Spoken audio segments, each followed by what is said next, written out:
I mean, the guy has a long track record of anti-Semitic comments, of defending Holocaust deniers, and, some of my Democratic colleagues' member dollars, instead of going to defend them, are going to boost him. It's pretty galling in the hypocrisy of it all, and just shameless, given their high-minded rhetoric about how they are the party of democracy. Spare me that bullshit.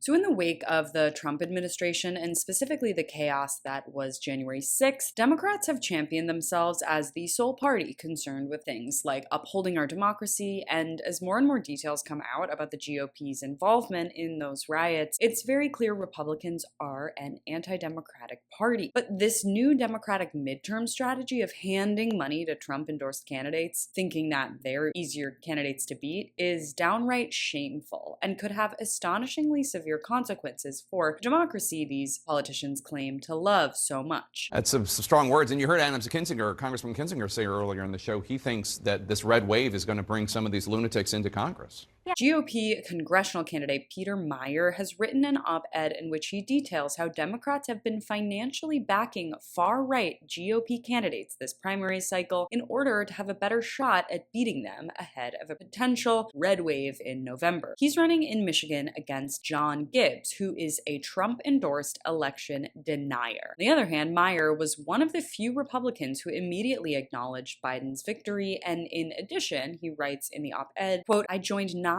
other Republicans, including Liz Cheney, to impeach then-President Donald Trump with a heavy but resolute conscience. I am the only freshman in history to impeach a president of his own party." And how does the DCCC, which handles campaign finance, reward this bipartisan pro-democracy move? By launching a $435,000 ad buy to promote the election-denying Gibbs in the days leading up to their primary. Meijer goes on to write that that amount is more than Gibbs raised himself over the entire campaign. It was also 100 times the support Donald Trump offered to Gibbs, which was a single $5,000 contribution from his Save America super PAC. Meijer minces no words when he writes that, quote, "The Democrats are not merely attempting to boost a candidate over the finish line, they are subsidizing his entire campaign." He then goes on to detail a number of other Democrats who are playing a similar, very dangerous game, including Representative Jamie Raskin, one of the impeachment managers for Trump's Senate trial and a leading member of the January 6th committee. And now, to state the obvious, this is not only really hypocritical, but it could also backfire big time. Do none of these Democrats see that those candidates could and very well likely win? Giving more money to Gibbs than he raised himself will have disastrous consequences. Joe Biden's approval ratings are dangerously low, inflation dangerously high. All it takes is one of these MAGA morons getting enough money to just get himself on the airwaves and make ridiculous claims, stoking fear for that candidate to win. Democrats are handing it to them. In my mind, this is indefensible, but what do you think? Is there any method to what clearly is madness here? Thanks so much for watching. You can follow me on all platforms at Caro Johnson 917.